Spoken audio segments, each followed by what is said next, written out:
Max's guy, the Clippers' Kawhi Leonard. After leading the Raptors to an NBA title, Kawhi joined Paul George in LA, but came up short in the playoffs, losing in the second round after holding a 3-1 series lead on the Nuggets. Kawhi's teammate Lou Williams seemed to take a shot at him during Monday's postgame, saying, "I was in the league pre-load management."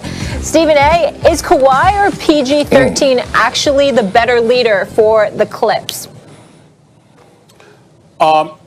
To answer the question directly, Kawhi or PG, I would say PG. Because by default, not that PG is this vocal leader, this rah-rah guy, but it's because everything that I've heard about Kawhi Leonard, here's what I hear about him. He is elite, which we all know. Both ends of the floor. He is a superstar player, but he is one of the most indifferent leaders you will ever see in your life. He is not a guy that is going to galvanize and inspire. He is a guy that is a master at doing his job. And those other responsibilities come with someone else. And because of that, some people pointed out to how that was a huge problem for the Clippers last year. Now, we can't ignore that PG clearly had a problem with Montrezl Harrell and vice versa. Harrell basically told everybody that. But in the end, when I look at PG, because of all the sacrifices that were made by the Clippers in order to get him, and all the talk that he's been doing about how he's going to get in everybody's you know what, he's got his old trainer back, etc., etc. He's the one guy that could influence Kawhi, for Kawhi to influence others. If anybody could pull it off, it has to be PG, because of what Kawhi went through, or what Kawhi insisted upon in order for the Clippers to ultimately get PG. So it's basically by default, but I would say based on Kawhi's personality and what he has shown throughout his entire career, PG is a bit more talkative. He is a bit more loquacious. He does seem more willing to communicate and talk with folks. And I think that lends itself towards leadership in a lot of ways in the NBA. So I would say PG over Kawhi in that regard. But he obviously has to perform on the court in order for people to want to listen to him. The answer is Kawhi. And the answer is Kawhi for a very simple reason. Because PG-13 goes away in the playoffs. And that dude can't be your leader. He could be an excellent player. And when I say goes away, he's better than an average starter. He's average, somewhere between an average starter and an all-star. But in the regular season, he's somewhere between an all-star and an MVP. He declines in the playoffs. And whatever happened with Kawhi in that last Game 7, or, whatever. Like, some guys have bad nights, and that was a bad time to have a bad night. Kawhi was excellent, as Perkins pointed out. Extraordinary. Through the playoffs for the second consecutive year, because the year before, he won Finals MVP. And that wasn't the first Finals MVP he won. So Kawhi's style is, as you say, Stephen A., that's what the reporting has been. That's what you hear.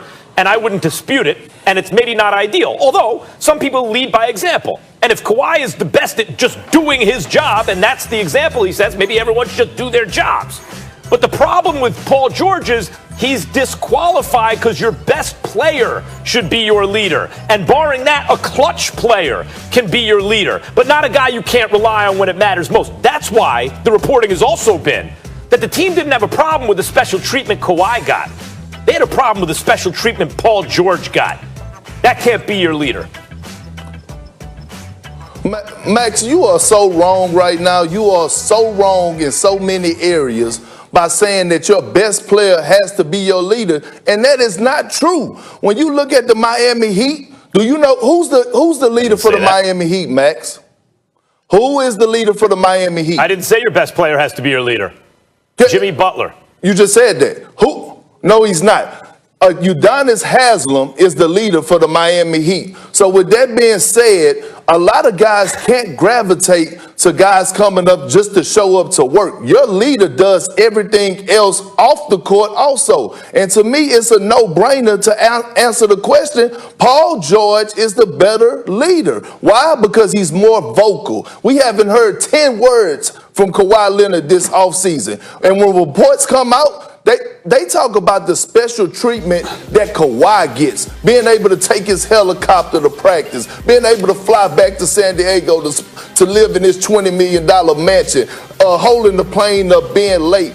having his own coach on the coaching staff, having his own trainer, everything, just being a loner. So PG, although I don't agree with a lot of things that comes out of his mouth, at least he owns up to a lot of things. He's not afraid to address certain things, especially when it's about himself. It's not all about your leader has to deliver on the court, Max. Your leader is a guy that's going to be vocal. And by the way, the Clippers just invested over $200 million into Paul George. So that means the Clippers are committed to Paul George, and Paul George is committed to the Clippers. Kawhi haven't signed nothing yet. He has a player option for next year. So with that being said, PG is the leader. He has to be the leader, the guy that steps up vocally in the locker room, calling team dinners when they, on the road, getting guys together. That has to be Paul George, because we know that's not Kawhi Leonard, and history tells us that because he wasn't even the leader in Toronto. So that being said, it's Paul George. I'm not in a position to dispute your locker room experience, who have played on a championship team. When you bring up a guy like Haslam, who's, the Lifetime Heat Award, whatever that is, I get it. He's synonymous with the franchise. We're talking about different things here, though. Haslam, if you want to call Haslam the leader instead of the heart and soul or a culture setter or whatever, there is leadership in that. But when I think of the Heat, I don't think of Haslam. I don't think the Heat are going to go as far as Haslam leads them. I think of Jimmy Butler. And sure, Kawhi should be more vocal ideally. That's not his style. Maybe you need another dude like a Rondo on that team. That's why we were all talking about that, who would have been the right kind of leader. Well, but Rondo, notice, I didn't say it has to be the best player, but it has to at least be a clutch player. At least be a dude who shows up when you need him. It can't be a dude who goes away under pressure. Well, Max, Max, they just giving Udonis Haslam $2.4 million a year. Yeah. They just giving them $2.4 million a year just to sit on the bench and not to be a leader. I'm not saying he's not important. Hold on, KP. Here's the deal, Max. Here's what you're missing. You're not highlighting how bad Kawhi is in terms of leadership. See, it'd be one thing if you were just some normal dude, and you just didn't happen, you didn't have that rah-rah personality, but you went out and you played as exceptionally well as he plays for the most part. But when you are the complete antithesis of that, where it's national news that you actually laughed at a press conference. Actually laughed. Because you laughed, it was national news. Because they've never seen anything from your personality. Because you're you have a penchant for giving one-liners and being gone. Because even when you're a star, people barely talk to you because you pretty much have nothing to say. You literally could work for the CIA. I mean, they look at you like that. It's a different animal with Kawhi Leonard. And when you are that extreme with your willingness to be a little bit, not extremely quiet, non-communicative, no rah-rah and stuff like that, that's where it's taken to another level, because it goes in the opposite direction. When you pay a guy superstar dollars and pay him max dollars, it's not just because of his ability to perform on the court. It's because of the ability he has to galvanize the folks around him. Tim Duncan, with his quiet personality, he was quiet to the media. He wasn't quiet to his teammates. He was a jokester. He played around. He had a great personality. You look at Steph, you look at LeBron, you look at others. There's a difference. That ain't Kawhi. That's a problem. I'm not disputing that, guys. I'm saying who would be the better leader. In other words, do you have a chance to win a championship if Paul George is the leader of your team? I think the answer is no. But Kawhi's won 2 championships, and both times he was the MVP. And whether or not he was the leader, he wasn't asked to be a leader on that Spurs team. They gave him the MVP. On the Toronto team, who was the leader? You want to say Kyle Lowry? At the very least, Kawhi. Hell yeah! If you said Kawhi led the Raptors to the championship, that wouldn't be a lie. If Paul George ain't going to lead you to a championship, like if he's the leader, you're running up the white flag. So far in his career, maybe it can change, but it hasn't been the case so far. And it's been largely a result of his play in the playoffs. I take no pleasure in saying that. I love Paul George. I love watching him play. But they were down 3-1. They were down 3-1.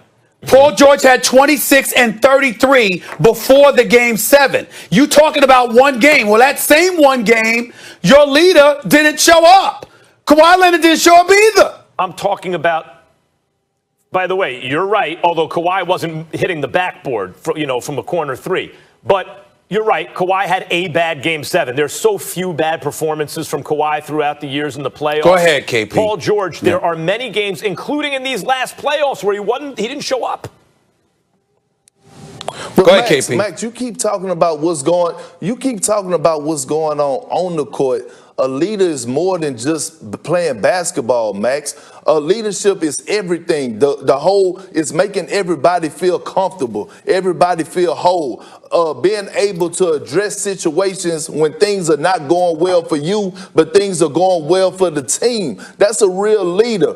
Kawhi Leonard is not pulling no one to the side. If Reggie Jackson is having is going through a shooting slump or having a bad 10 games, you think Kawhi Leonard is pulling Reggie Jackson to the side and having a conversation with him? Hell no. Paul George is. Max, that's a leader. It's only one way to paint a leader. It's not just show up and produce 25 and 9 and everybody else do what the hell y'all got to do. Just follow my lead for as my skill set, because everyone is not skilled like Kawhi, but a leader has to be vocal. Has to be vocal. If you ask anybody around the NBA, but actually, who's their leader in their locker room, what's their leader in the locker room? Just like in Golden State, Steph is not their leader.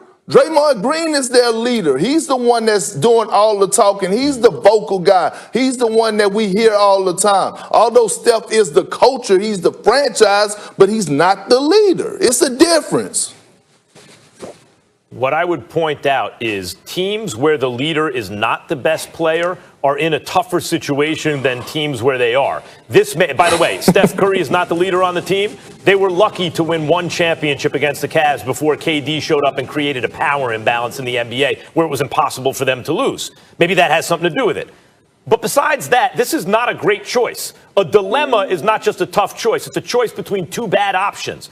These, if you want to paint Kawhi that way, and you may be right, he's incapable of doing it based on your experience, Perk, just showing up and leading by example. He has to be more vocal. It's not in him. Well, then Kawhi is not a good choice, but neither is Paul George. The question is, which leader can lead you to a title? That may be. That's why I think we all thought they should have gotten Rondo. They needed a guy like that. And maybe neither one of these guys are. If I had to choose between the two, give me the guy with 2 finals MVPs, not the guy with a reputation for going away in the playoffs. Well, let's go to your guy, Max. Let's go to your guy, because this same Kawhi Leonard, you ain't never heard those complaints about LeBron. You ain't never heard those complaints about other leaders. You see guys complaining about him all the time. Well, privately, off the record and all of this other stuff. Why are they doing that? Because apparently, outside of his game, he's having a negative effect on the franchise, or at least he did last year. Yeah, it could but Max, you can't move the goal. You could argue he had a negative effect, although go ahead. But Max, you cannot continue to move the goalpost to fit your narrative. You can't do that. You keep moving the goalpost. No, I'm not moving keep it in one spot. I'm not. Yeah, I'll take the 2-time Finals MVP. You guys will take the guy who doesn't play in the playoffs. It's okay. All right, cool. People moving the goalposts. I'm trying to move the conversation. Let's go here. The 4th best player on ESPN's top 10 ranking is